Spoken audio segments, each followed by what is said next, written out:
All right, Brent Porcio, Kevin Schultz, Adam Garcia, Stephen Godani here at the @TopVelocity #pitchingtips show, where you go to Instagram, Twitter, Facebook, and you ask your question at TopVelocity or at Stephen Godani, #pitchingtips, and we answer it like we're going to do right now. What's the next question?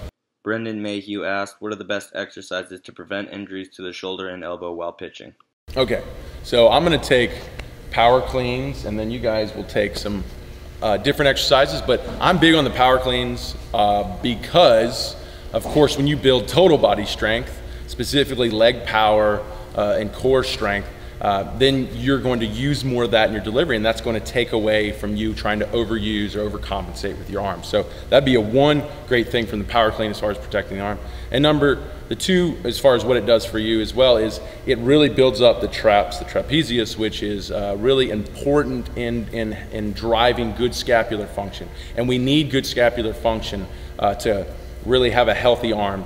So what the scap does is when we go into abduction, the scap needs to retract and upwardly rotate, so we create that little acromial space there to relieve the stress of the shoulder from impingements, so the rotator cuff can move more freely and it keeps it more healthy. So if we don't have good scapular function and that doesn't happen, then we jam the clavicle into the supraspinatus, and then we can cause impingements, fraying, tearing. And that's how I tore my rotator cuff. So we need those scaps to move and be strong enough to move. And the traps is one of the key muscles to doing that, and that's what really hit pretty hard in all the power clean work. What about you, Kevin? What are you going to take? I like bench press. Bench press does a lot for acceleration. When you lay your arm back and you do it properly, then the bench helps build the chest, which is going to take over in that acceleration phase. And I really like the bench because it builds the stability in the shoulder. It's also going to build those triceps.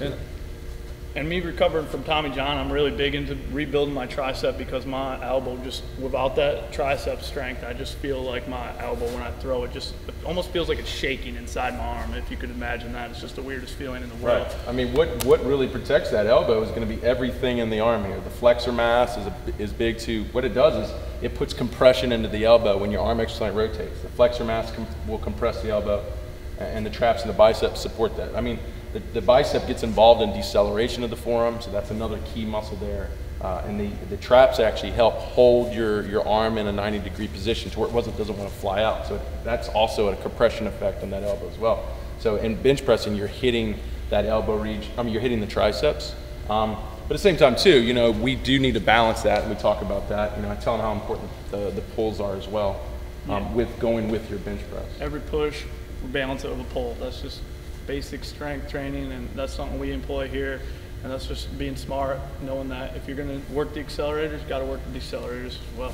And even though the lat helps with acceleration as well, but it also is huge in deceleration. So, all right. So why don't you talk about some forearm strengthening? I mean, what are the things that you like to do to strengthen the forearm, which is key for stabilizing the joint?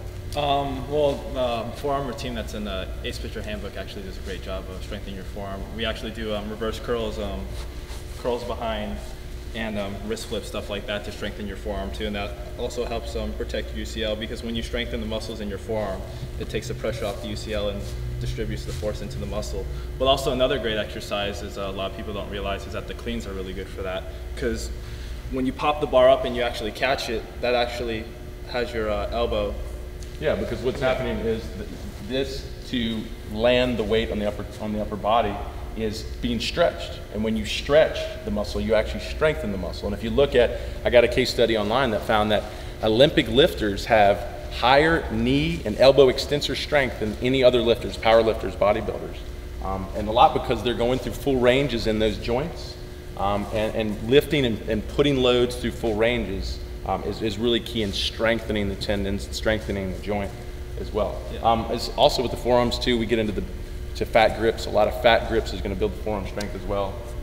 And stuff I want to do with you is do some plate walks. If you take like a 45-pound rubber plate, and 45 pounds is pretty intense, and you just try to hold it and you walk a good distance with it. That's really great in building grip strength. So we're big on grip strength here. We don't believe it's the end all for the UCL. Of course, there's other things that we got to do as well, but it's important to really protecting the elbow, is making sure you have a good grip strength. What do you got? I'm going to say lifting heavy either with like back squat, front squat, whatever it may be, putting stress on the legs to build up some strength there, and then tapping into that strength with plyometrics. Just getting into the leg, just because when you're using more legs to generate pitching velocity, it's going to take stress off of the shoulder and the elbow both. So you really need to have really strong, powerful legs if you want to start throwing hard and be safe about it. Because when you're generating hip to shoulder separation, like we talked about on the other episodes,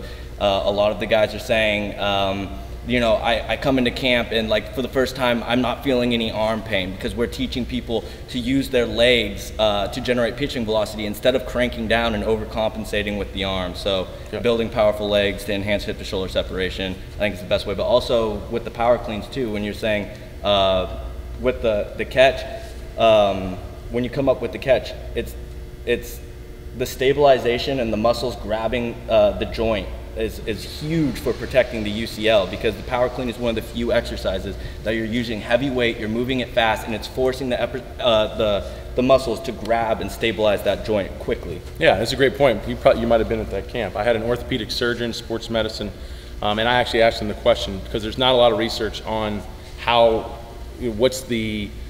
does cleaning protect the joint as far as protecting the UCL, because UCL damage in Olympic lifting is obviously not a problem. It's a problem in baseball. And he says Olympic lifting is probably the best way to protect the elbow joint, because, for example, when a joint tears, or say the UCL tears, the ligament tears, it's because the joint moved in a direction it wasn't built to move into, and that piece of tissue, the UCL, is not going to be enough to support it. So what has to support it is the muscles and the tendons to compress that joint and support it. But the problem is you could be strong as an ox, and as that joint goes into that compromised position, which typically happens in maximum external rotation, or at the internal rotation moment coming out of maximum external rotation, if you're strong as an ox, you might have the strength to stop that movement, but you don't have the power to stop it quick enough. So it's like the strength was there, but you didn't stop it fast enough, and it tore the UCL. So that's where power is critical for joint integrity. So once, say, you have the strength, but you also have the motor activity to grab the joint quick enough, so right when it goes into the vulnerable position, boom, the muscles lock down, you have the speed and the strength at the same time. That's what is going to protect that joint, and that's what power cleaning is going to be more effective in doing, as opposed to, you know, someone that just does a lot of upper body strengthening exercises. Because in power cleaning, the weight lands, and those motor units are quick at activating with also a lot of strength, and that's really what you need to protect that joint. So I thought that was a great understanding. I'm glad you brought that up.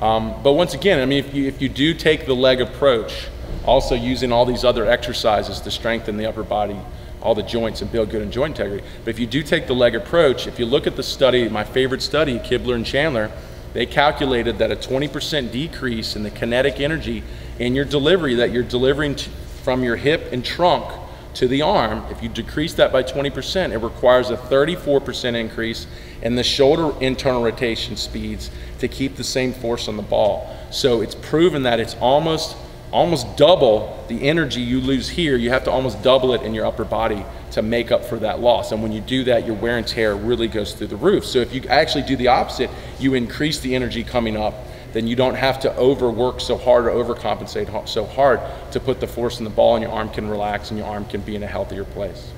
So that's a good question.